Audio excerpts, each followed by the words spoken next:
पतितेऽधिकं जन्मना व्रजः श्रयत इंदिरा शाश्वतत्र हि दयितु दृश्यतां दीक्षु तावकास्त्वयि धृतासव स्वां विचिन्वते शरदुदाशये साधु जातसत् सरसिजोदर श्रीमुषादृशा सूरतनाथ ते शुल्कदासिका वरद निगनतो नेह किं वधः विषजलाप्ययान् व्यालराक्षसात् वर्षमारुतान् वैद्युतानलात् वृषमयात्मजात् विश्वतो भयात् ऋषभते वयं रक्षितामुहुः न खलु गोपिका नन्दनो भवान् अखिल देहिनां अन्तरात्मदृक् विखन सार्थितो विश्वगुप्तये सखो दैवान् सात्वतां कुले। तो जी गोपी गीत में हम प्रवेश करते हैं। देखिए, जब अन्वेषण करती गोपियां आ रही थी, उन्होंने जब किशोरी जी की वह अवस्था देखी, अर्थात क्या हुआ कि जब किशोरी जी को, राधा रानी को भी भगवान छोड़ करके अंतर्ध्यान हो गए, तो जो गोपियां अन्वेषण करती आ रही थी, उन्होंने जब राधा रानी की अवस्था को देखा जो श्री कृष्ण के विरह से तप्त थी, तो गोपियों की स्पृह समाप्त हो गई। उस वृज गोपी की व्यथा को देखकर, अर्थात राधा रानी की व्यथा को देखकर, सब गोपियां श्री कृष्ण के विरह में उसका साथ देती हुई वापस अब यमुना जी के किनारे पर आ गईं। तो राधा रानी को भी साथ लिया और सभी गोपियों ने राधा रानी के साथ हृदय से व्याकुल श्री कृष्ण को ध्यान करती हुई यमुना तट पर आई हैं और यमुना तट पर मिलकर सब गोपियों ने बड़ा ही मधुर गीत गाया है और कहती हैं, बहन, यदि इस गीत को सुनकर के भी गोविंद नहीं आए तो अब हम यमुना जी के जल में अपना शरीर त्याग देंगी। ये गीत श्रीमद् भागवत का सबसे सुंदर गीत है। यह गीत कनक मंजरी छंद में है तथा इस गीत का नाम गोपी गीत है। पुराने समय में यानी आज से 25-30 साल पहले, जैसे आज हनुमान चालीसा लोग बड़े प्रेम से गाते सुनते हैं, उसी प्रकार से पहले श्री कृष्ण के प्रेम में जो श्री कृष्ण भक्त होते थे वे गोपी गीत अवश्य गाया करते थे। इसी की पंक्तियां मैंने आपको सुनाई। बड़ा ही प्यारा ये दिव्य गीत है। गोपियां कहती हैं, हे प्यारे, जब से आप ब्रज में आए हो तब से इस ब्रजभूमि की महिमा वैकुंठ से भी अधिक हो गई है। अब तक लोग वैकुंठ भाग रहे थे, पर जब आप ब्रज में आ गए तो लोग वैकुंठ छोड़कर वृंदावन को भागने लगे। जयतिरेदिकं जन्मना व्रजः, क्योंकि वैकुंठ में पहले तो पहुंच नहीं सकते, पहुंच भी जाएं तो आपके दर्शन के लिए बड़ी लंबी कतार लगानी पड़ती है, और इस वृंदावन में किसी कतार में लगने की आवश्यकता नहीं है।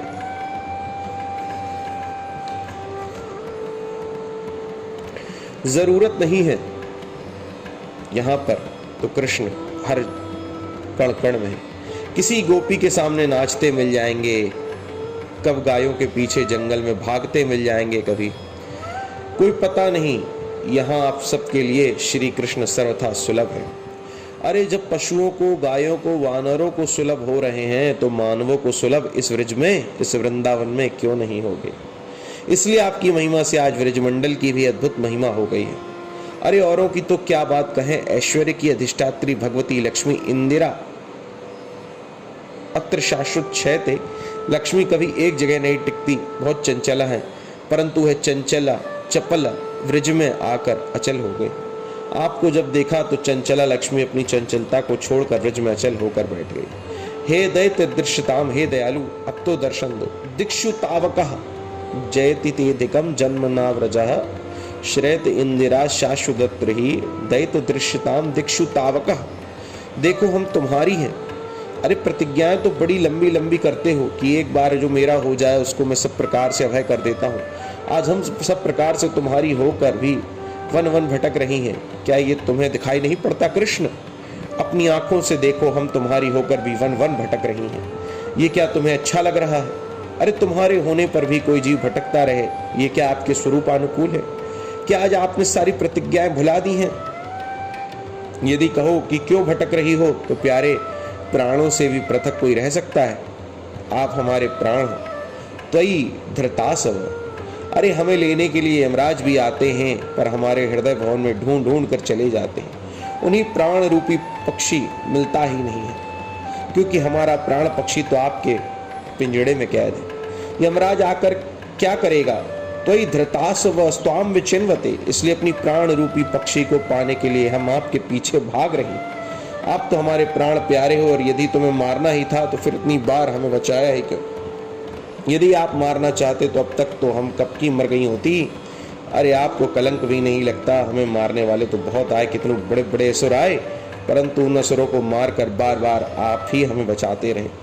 क्या इसी दिन के लिए हमें बचाया था श्री कृष्ण?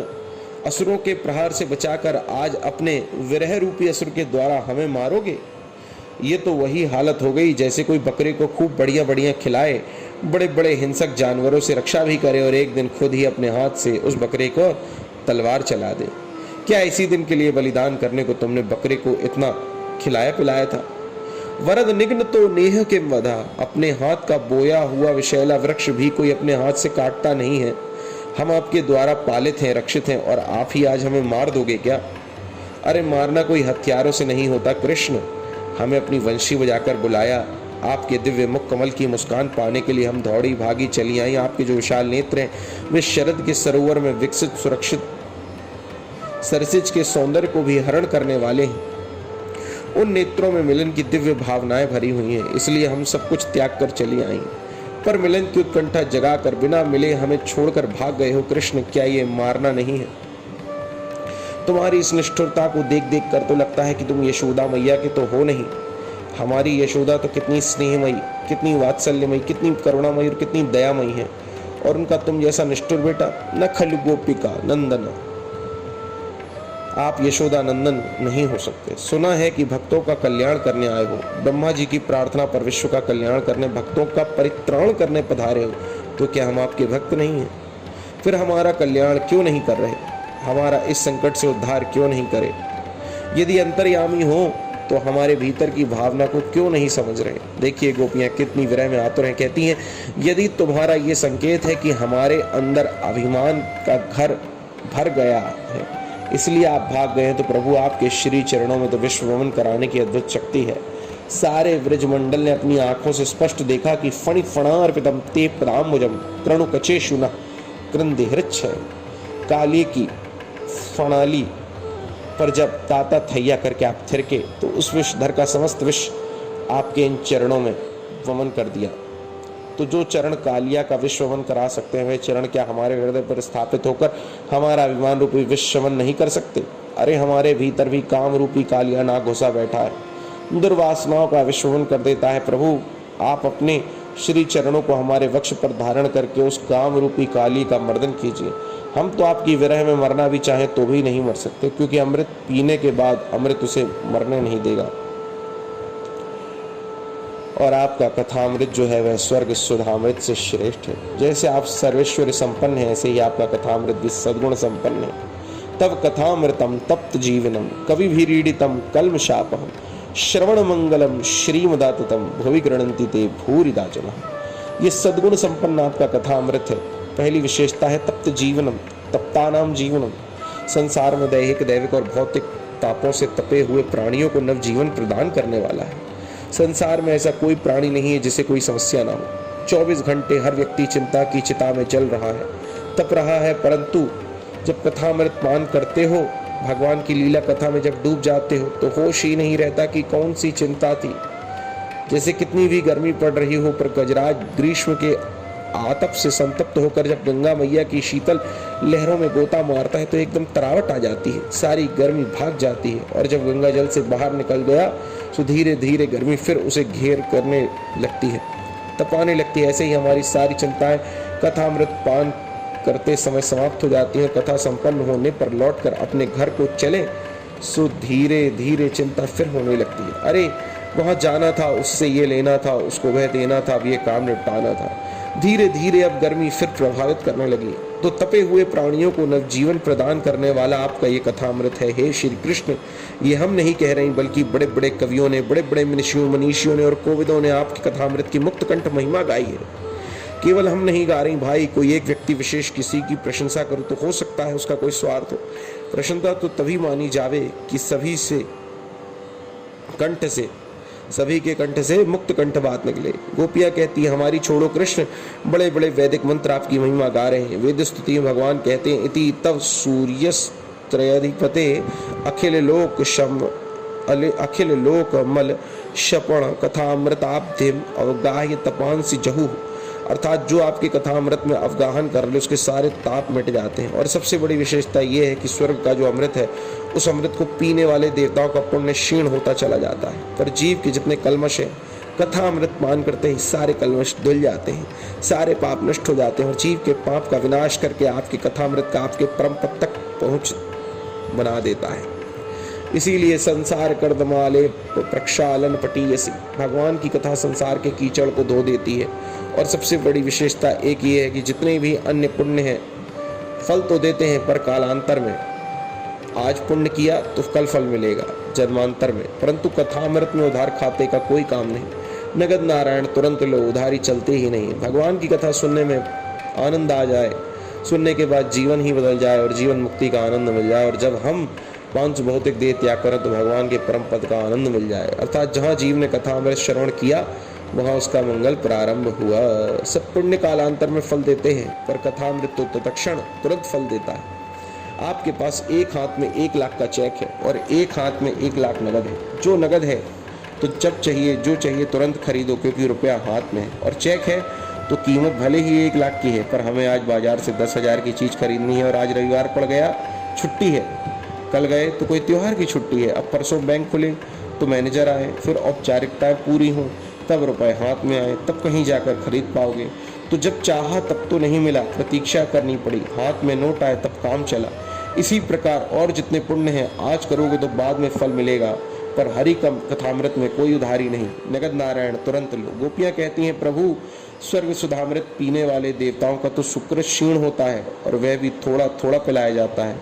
अरे पिलाना तो दूर रहा, केवल सुंघाया जाता है, क्योंकि यदि पिलाते होते तो अब तक तो घड़ा कब का खाली हो जाता। तो देवताओं को डर लगता है कि अमृत का घड़ा खाली ना हो जाए, इसलिए सुंघा कर ही खुश करते हैं। पर हरि कथामृत में कृपणता करने की आवश्यकता नहीं है, जिंदगी भर पियो और चाहे जितनी पियो। हरि अनंत, हरि कथा अनंत। हरि कथा में कृपणता इसलिए नहीं है क्योंकि ये अनंत है, ये अमृत कभी समाप्त होने वाला नहीं है। हरि सर्वत्र गीयते, शास्त्रों के पात्रों में वेदव्यास जी ने खूब चकाचक भर दिया है। जीवन भर श्री कृष्ण कथा पीते रहो। इसलिए गोपियां कहती हैं, प्रभु आपके कथामृत का जो दान करे इस दुनिया में उससे बड़ा दाता हमें कोई दिखता ही नहीं। उससे बड़ा दाता कौन होगा जो आपके कथामृत का जीवों को दान करे। गोपियां कहती हैं, आपके दर्शन के समय आंखों की पलक भी गिर जाए तो ब्रह्मा जी पर क्रोध आता है कि ये पलकें इन मूर्ख ब्रह्मा जी ने क्यों बना दी। ये पलकें गोविंद के दर्शन में व्यवधान उत्पन्न करती हैं। तुट्टर युगायते त्वाम पश्यताम। अरे विचार करो, जब पलक गिरने का व्यवधान असहनीय हो जाता है तो ये घंटे कितने युगों के समान बीते होंगे। आपके लिए पति पुत्र समस्त परिजनों का परित्याग करके आई हैं और आप हमें अधूरा संगीत सुनाकर भाग गए कृष्ण। अरे आपके पीछे यदि ढूंढने के लिए अब ज्यादा भागेंगी तो छुपने के लिए आप भागोगे।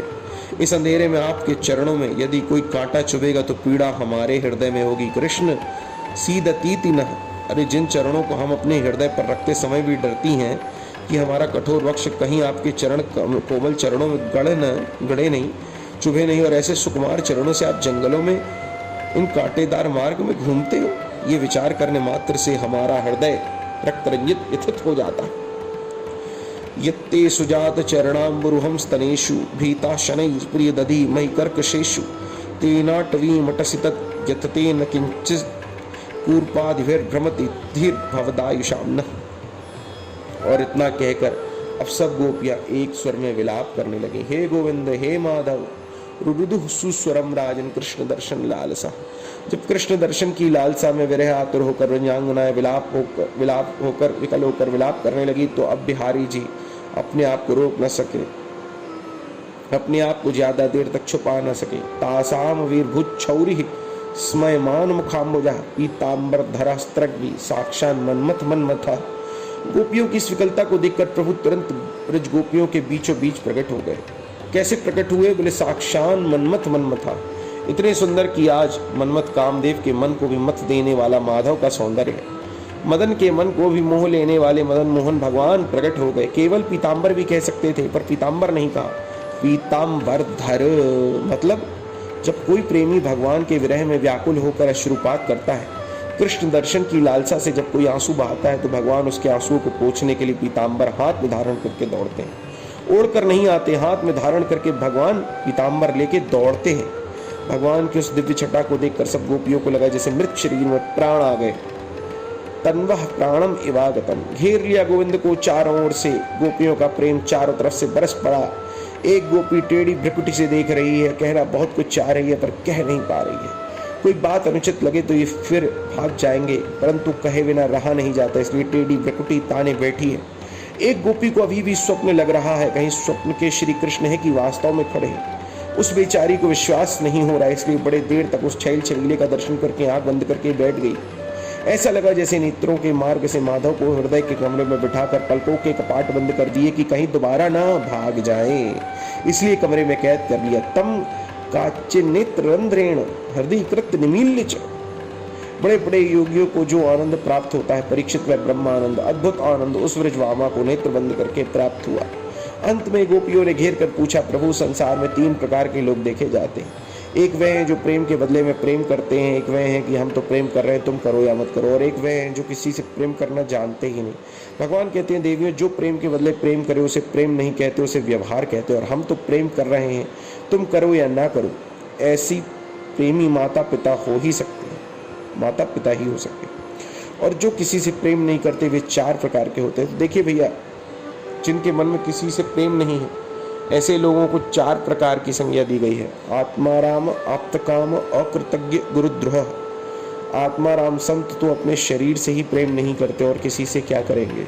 दूसरे, आप्तकाम की सारी कामनाएं पूर्ण हो गई हैं, इसलिए वे किसी से प्रेम करता ही नहीं, उसके मन में कोई इच्छा ही नहीं।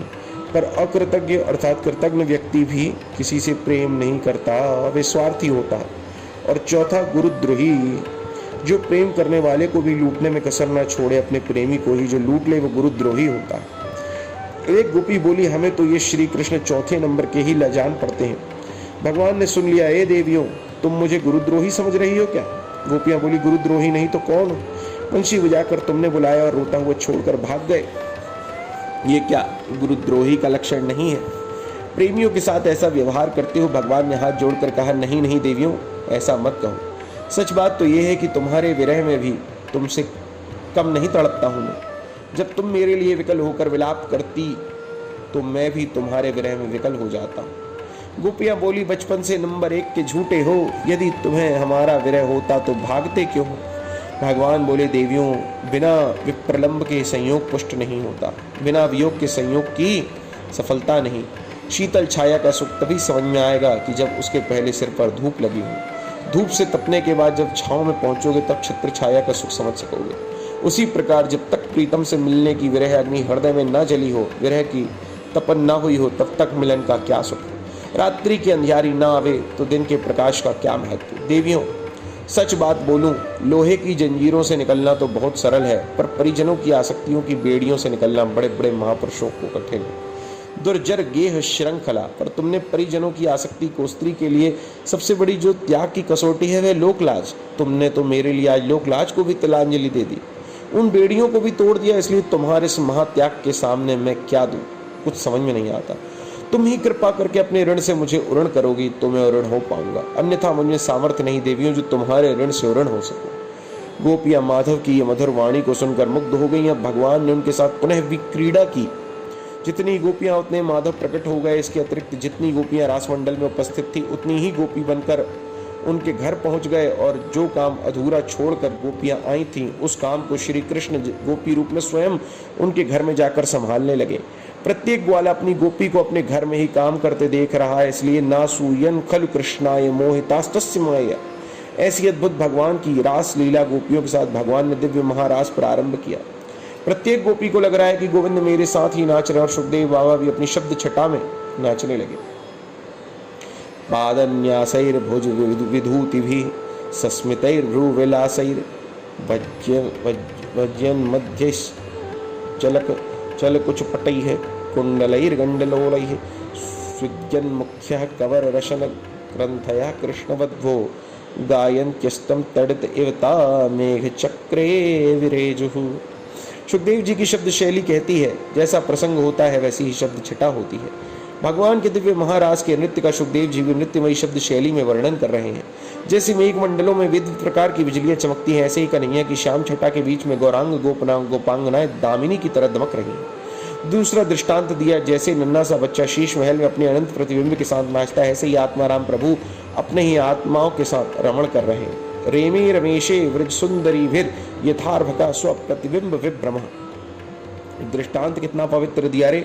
बालक अपने प्रतिबिंबों से नाचते समय सर्वथा निर्विकार रहता है, क्योंकि सब उसी के प्रतिबिंब है। ऐसे ही परमात्मा बिंब है, जीवात्मा प्रतिबिंब है, और अपनी प्रतिबिंब भूता व्रज मामाओं के साथ बिहारी जी विहरण कर रहे हैं। आइए इस छटा को हम भी हृदयंगम करें।